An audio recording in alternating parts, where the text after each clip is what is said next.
You can share any Google Drive files, folders, or documents using Integrate Google Drive's File Browser module.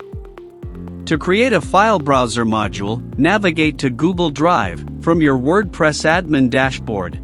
Module Builder, click on Add New Module, select File Browser Module, rename the module based on requirement. From the Source tab, select the Google Drive files you want to display. From the Filter tab, configure file visibility based on names, extensions, and others. From the Advanced tab, configure the module's advanced settings such as Browser View, Files Lazy Load, and others. From the Notifications tab, set email notifications for various user activities such as download, upload, search, and receive the notifications to recipient's email address.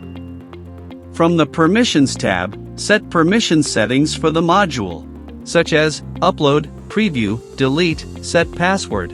You can also set module visibility for everyone or logged in. Save changes, click on Embed button, copy shortcode, paste it inside any page or post to display the module.